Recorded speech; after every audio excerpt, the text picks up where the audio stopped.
ఈరోజు మనం చెప్పుకునే కథ ఇంటింటి కథ ఎపిసోడ్ 2. ఆయన బరువు బాధ్యత సగం తీసుకుని భారం తగ్గించాల్సిన ఆయన పెద్ద కొడుకు గత 2 ఏళ్లుగా నిరుద్యోగిగానే మిగిలిపోయాడు. ప్రసాద్ బీకాం పాసై 2 ఏళ్లుగా ప్రయత్నించని ఉద్యోగం లేదు. పెట్టని అప్లికేషన్ లేదు. వెళ్లని ఇంటర్వ్యూ లేదు. అప్లికేషన్లకీ ఇంటర్వ్యూలకీ అయిన ఖర్చుతో ఓ కెళ్ళి కొట్టుపెట్టుకున్నా బాగుపడేవాడినేమో అని దిగులు పడ్తాడు. 25 మగవాడికి పనిపాట ఉద్యోగం లేకుండా ఇంట్లో కూర్చోడం అంత నరకం మరోటి ఉండదు. ఏదో నేరం చేసినట్లు తండ్రికంట బడడానికే బిడియపడ్డాడు ప్రసాద్. ఒక్కొక్క ఉద్యోగానికి వెళ్లి వచ్చినప్పుడల్లా ఆశ నిరాశకంగానే తండ్రి ఏమనకపోయినా ఆయన విడ్చిన నిట్టూర్పు అతని గుండెని సూటిగా తాకేది. ఇంట్లో ఎవరేం విసుక్కున్నా తనమీదే నన్నట్టుగా తను ఊరికే తిని కూర్చున్నాడని అందరూ హేళన చేస్తున్నట్టుగా గిలగిలలాడ్తాడు. ఉద్యోగం రాని బాధ చిరాకు అంతా అతని మొహమ్మీదే కనిపిస్తుంది. ఎవరితో మాట్లాడకుండా ఎప్పుడూ ఏదో ఆలోచిస్తూ పరధ్యానంగా ఉండే కొడుకుని చూసి ఆ తల్లిదండ్రులు బాధపడ్తారు. కొడుకు అప్రయోజకుడుగా మిగిలాడని అప్పుడప్పుడు విరక్తిలో విసుగొచ్చినా తరువాత వాళ్లు బాధపడ్తారు. ప్రసాద్ పాపం తన చేతిలో ఉన్నంతవరకు అన్ని బ్యాంకి పరీక్షలకి కట్టి రాస్తూ ఉన్నాడు. బ్యాంకీ క్లర్కు పరీక్ష పాసవటం కూడా అంత సులువు కాదని, దానికి వేలాది మంది తనలాంటివాళ్లు వెడ్తున్నరని, బ్యాంకీ క్లర్కు ఉద్యోగానికి జీతాలెక్కువని అందరూ ఎగబడడంతో వాటికి కాంపిటీషన్ పెరిగిపోయిందని అర్థమయింది. చేసేదేం లేక దేముడిమీద భారం వేసి పేపర్లో వాంటెడ్ కాలమ్స్ చూస్తూ కూర్చుంటాడు ప్రసాద్. ఏంటి ఉద్యోగాలు మగాళ్లే చెయ్యాలేమిటి? నేను చేస్తాను. నేనిప్పటినుంచి పెళ్లి చేసుకోను. చేశారుగా అక్క పెళ్ళి, చాలు.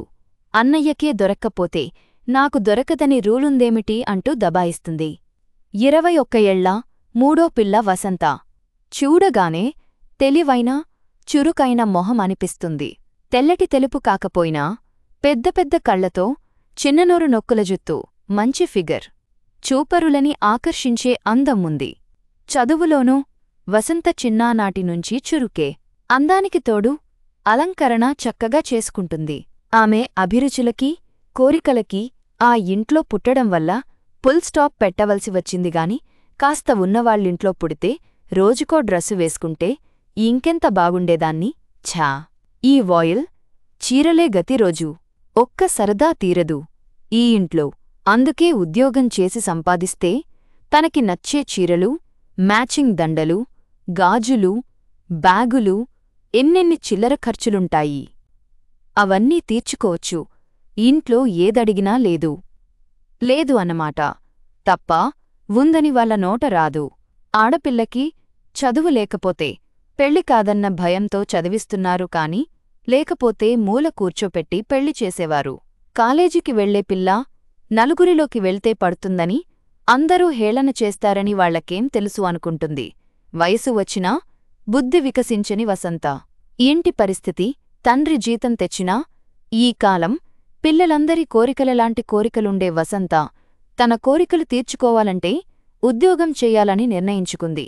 పెళ్లి చేసినా వాళ్లు తెచ్చే సంబంధం ఏ గుమస్తానో తెచ్చి కట్టబెడతారు. పెనం మీదనుంచి పొయ్యిలో పడ్డట్టవుతుంది. ఆ చాలిచాలని జీతం, పిల్లలు, రోగాలు. ఆ లైఫ్ చచ్చినా వద్దు. హాయిగా ఉద్యోగం చేసుకుంటుంది. ఎప్పుడో ఒకప్పుడు తనకు నచ్చినవాడ్ని తనే చూసుకుంటుంది. తనకేం తక్కువ అందం ఉంది, డబ్బు లేదు. అది సంపాదిస్తుంది. అప్పుడు ఏ ఆఫీసరో తనని ఏరి కోరి వస్తారు. వసంత ఆలోచనలలా సాగుతాయి. అది వసంత తప్పు కాదు, ఆ వయసుది. ఆమె మీద సినిమాలు, పుస్తకాలు ప్రభావం చాలా ఉంది. పుస్తకాలు చదివి రంగురంగుల కలలు కంటూ కలల్లో బతికే ఈనాటి అమ్మాయిలలో వసంత ఒక్కర్తి. అందుకే ఇంట్లో దెబ్బలాడి బీఏ కాగానే పెళ్లి వద్దంటూ టైపు, షార్ట్ హ్యాండ్ నేర్చుకుని ఉద్యోగం చేస్తానంటూ తయారైంది. పెద్ద కూతురి పెళ్లి అలా అవడం, కొడుకు సంపాదన లేకపోవడం, ఆర్థిక ఇబ్బందులతో సతమతమవుతున్న ఆ కుటుంబం రోజులు మారాయి. ఆడపిల్లలు ఉద్యోగాలు చేస్తున్నారు. కాని ఏది ఎలా జరగాలో అలా జరుగుతుందన్న విరక్తిలో వసంత ఇష్టాన్ని ఎవరూ కాదనకుండా ఊరుకున్నారు. ప్రస్తుతం వసంత ఉద్యోగాల వేటలో ఉంది. ఇంట్లో 5 పిల్లలున్నా చేతివేళ్లలా అందరూ ఒకలాగా ఉండరని రూపులోనే కాక బుద్ధుల్లో ఒకరికొకరికి సహస్రాంతం తేడా ఉందనడానికి వసంత మాలతిని చూస్తే ఎవరన్నా చెప్పగలరు. 15 ఏళ్ల పిల్లలా ఉన్నా జీవితంలో 30 ఏళ్ల అనుభవం ఉన్నదానిలా మాటల్లో చేతల్లో కనిపిస్తుంది. ఇంట్లో పరిస్థితిని మాలతి అర్థం చేసుకున్నట్టుగా ఎవరూ చేసుకోరు.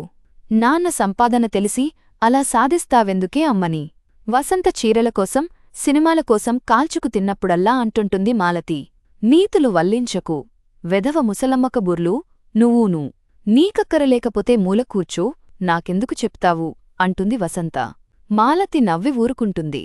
నీకంటే చిన్నది దాన్ని చూసి బుద్ధి తెచ్చుకోవే అని తల్లి మందలిస్తే మరింత ఉక్రోషం వస్తుంది వసంతకి.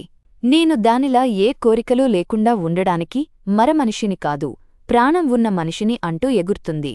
మా తల్లిని రేపు ఆ మొగుడు ఎలా భరిస్తాడో కాని మాట అంటే చాలు మీద పడతావు. నీ కోరికలు తీర్చలేక సన్యాసుల్లో కలుస్తాడు అంటుంది తల్లి విసుగ్గా. కోరికలు తీర్చలేనివాడుని అసలు చేసుకోదమ్మా అక్క.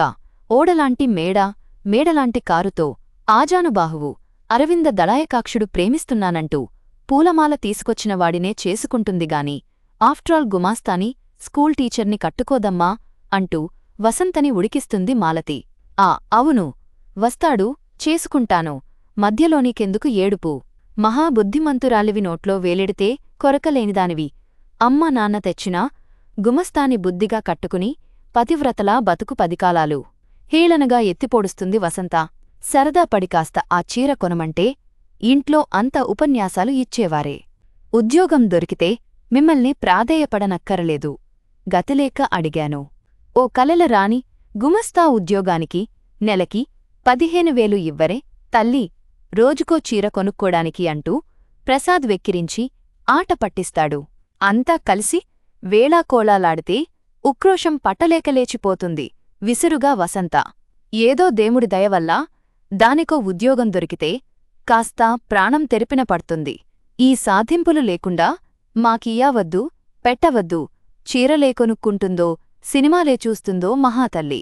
ఆవిడ ప్రాణం విసిగి ఓ నమస్కారం పెడుతుంది కాంతమ్మ.